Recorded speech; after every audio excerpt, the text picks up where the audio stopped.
স্মরণ শক্তি বাড়ানোর সহজ দোয়া ও আমল। স্মৃতিশক্তি মানুষের অমূল্য সম্পদ। সঠিক ব্যবহারে মানুষের স্মৃতিশক্তি অটুট থাকে এবং ধীরে ধীরে তা বাড়তে থাকে। আল্লাহ রাব্বুল আলামিন মানুষকে স্মৃতিশক্তি বাড়াতে দোয়া, জিকির, বেশ কিছু কাজের প্রতি উৎসাহ দিয়েছেন। কোরআন সুন্নাহর আলোকে স্মৃতিশক্তি বাড়ানোর কিছু সহজ উপায় তুলে ধরা হলো। যে উপায়গুলো শুধু স্মৃতিশক্তি বাড়িয়ে দিবে না, বরং তা মানুষের শারীরিক ও মানসিক সুস্থতা যথার্থ কার্যকরী হবে। আসুন জেনে নিই সেই 10টি আমল কি রয়েছে। 1 নম্বর, গুনাহ থেকে বিরত থাকা। আলো ও অন্ধকার একসঙ্গে থাকতে পারে না। জ্ঞান হলো আলো আর গুনাহ হলো অন্ধকার। তাই জ্ঞানের আলোয় আলোকিত হতে হলে অবশ্যই গুনাহ থেকে দূরে থাকতে হবে। তবেই মানুষের স্মরণ শক্তি লোপ পাবে না, স্মৃতিশক্তি বৃদ্ধি পাবে ইনশাআল্লাহ। এক ব্যক্তি মালিক ইবনে আনসারকে প্রশ্ন করছিলেন, হে আল্লাহর বান্দা, আমার স্মৃতিশক্তিকে শক্তিশালী করে দিতে পারে এমন কোনো কিছু কি আছে? তিনি বললেন, যদি কোনো কিছু স্মৃতিকে শক্তিশালী করতে পারে তা হলো পাপ ছেড়ে দেওয়া, গুনাহ ছেড়ে দেওয়া, খারাপ কাজ না করা। গুনাহ থেকে কেহ যদি মুক্ত থাকে, আল্লাহ রাব্বুল আলামিন তার জ্ঞান বৃদ্ধি করে দিবেন। নাম্বার 2, দোয়া এবং জিকির। আল্লাহর সাহায্য ছাড়া কোনো কাজেই সফলতা অর্জন করা সম্ভব নয়। এজন্য একজন মুমিনের উচিত সর্বদা আল্লাহ রাব্বুল আলামিনের জিকির করা। আল্লাহ রাব্বুল আলামিনের জিকির স্মৃতিশক্তিকে বাড়িয়ে দেয়। এক্ষেত্রে কোরআনুল কারীমে একটি দোয়া রয়েছে, যেই দোয়াটি পাঠ করলে আল্লাহ রাব্বুল আলামিন দোয়ার বরকতে মানুষের জ্ঞান, স্মৃতিশক্তি বৃদ্ধি করে দেয়। দোয়াটি এসেছে সূরাতুত তাহা আয়াত 114। রব্বি জিদনি ইলমা, রব্বি জিদনি ইলমা। হে আল্লাহ, হে আমার পালনকর্তা, আমার জ্ঞান বৃদ্ধি করে দিন। নাম্বার 3, ইখলাস বা আন্তরিকতা। সফলতা অর্জনে যেমন ইখলাস বা আন্তরিকতার বিকল্প নেই, তেমনি স্মৃতিশক্তি ভালো রাখতেও ইখলাসের গুরুত্ব সবচেয়ে বেশি। আর ইখলাসের মূল উপাদানই হচ্ছে বিশুদ্ধ নিয়ত। আল্লাহ রাব্বুল আলামিন বলেন, তাদেরকে এছাড়া কোনো নির্দেশ করা হয়নি যে তারা খাঁটি মনে একনিষ্ঠভাবে আল্লাহর ইবাদত করবে, নামাজ কায়েম করবে এবং যাকাত দিবে। এটাই সঠিক ধর্ম। এজন্যই স্মরণ শক্তি ধরে রাখা কিংবা বাড়ানোর মূল মন্ত্র কাজের প্রতি নিয়তের বিশুদ্ধতা, ইখলাস তথা যথাযথ আন্তরিকতা রাখা। এ সম্পর্কে নবীজি সাল্লাল্লাহু আলাইহি ওয়াসাল্লাম ইরশাদ করেছেন, ব্যক্তির সব আমলই নিয়তের উপর নির্ভরশীল। ইন্নামাল আমালু বিন্নিয়াত। ব্যক্তির সব আমলই নিয়তের উপর নির্ভরশীল। নাম্বার 4, নিয়মিত আমল করা। স্মৃতিতে থাকা বিষয়গুলোর উপর আমল করা। পড়ার জিনিস হলে তা বারবার পড়া, কাজের বিষয় হলে সংশ্লিষ্ট কাজে নিয়োজিত থাকা। কাজের বিষয়ে যত বেশি আমল বা বাস্তব প্রয়োগ হবে, স্মৃতিশক্তি তত ঠিক থাকবে, এমনকি স্মৃতিশক্তি বেড়েও যাবে। মস্তিষ্কে বিষয়গুলো স্থায়ীভাবে জমে যাবে। নম্বর 5, স্মরণ রাখার প্রচেষ্টা অব্যাহত রাখা।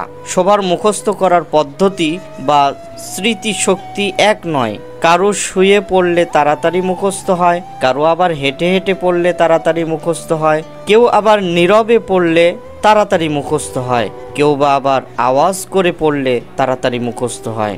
কারো ক্ষেত্রে ভোরে তাড়াতাড়ি মুখস্থ হয়, কেউ বা আবার গভীর রাতে ভালো মুখস্থ করতে পারে। তাই আমাদের প্রত্যেকের উচিত নিজ নিজ উপযুক্ত সময় পড়াশোনা মুখস্থ করা। আল কোরআনুল কারীম মুখস্থ করার সময় একটি নির্দিষ্ট মুসহাফ কোরআনের আরবি কপি ব্যবহার করা। নাম্বার 6, অন্যকে শেখানোর দায়িত্ব পালন করা। স্মৃতিশক্তি ঠিক রাখার অন্যতম মাধ্যম নিজের শেখা জিনিসগুলো অন্যকে শেখানো। অন্যকে শেখানোর মাধ্যমে নিজের স্মৃতিশক্তি ঠিক থাকবে এবং স্মৃতিশক্তি বৃদ্ধিও পাবে। নাম্বার 7, পুষ্টিকর খাবার গ্রহণ করা। স্মৃতিশক্তি বাড়াতে উপযুক্ত খাদ্যাভ্যাসের বিকল্প নেই।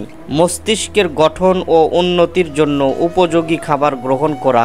স্মৃতিশক্তি বাড়াতে পরিমাণ মতো আমিষ, চর্বি ও শর্করা, সবজি ও শক্তিবর্ধক খাদ্য, মধু, জৈতুন, দুধ ইত্যাদি পুষ্টি সমৃদ্ধ খাবার খাদ্য তালিকায় রাখা স্মৃতিশক্তি ও মস্তিষ্কের কার্যকারিতার খুবই জরুরি এই খাবারগুলো স্মৃতিশক্তি বাড়াতে সাহায্য করে। ইমাম জুহরি রহমতুল্লাহি তাআলা আলাইহি তিনি বলেন, স্মৃতিশক্তি বৃদ্ধিতে মধু ও কিশমিশ খাওয়া উচিত। এ সম্পর্কে তিনি আরও বলেন, তোমাদের মধু পান করা উচিত, কারণ এটি স্মৃতিশক্তি বৃদ্ধির জন্য উপকারী। মধুতে রয়েছে মুক্ত চিনি কোষ, যা মস্তিষ্কের গঠনে গুরুত্বপূর্ণ ভূমিকা পালন করে। মধু পান করার পর 7 মিনিটের মধ্যেই রক্তে মিশে গিয়ে কাজ শুরু করে এই মধু।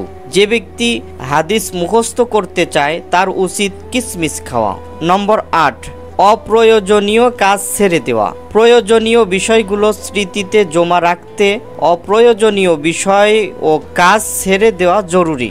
অনেক সময় দেখা যায় নামাজ পড়ার সময় কত আয়াত নামাজ পড়া হলো তাই স্মরণ করা কষ্ট হয়ে যায়।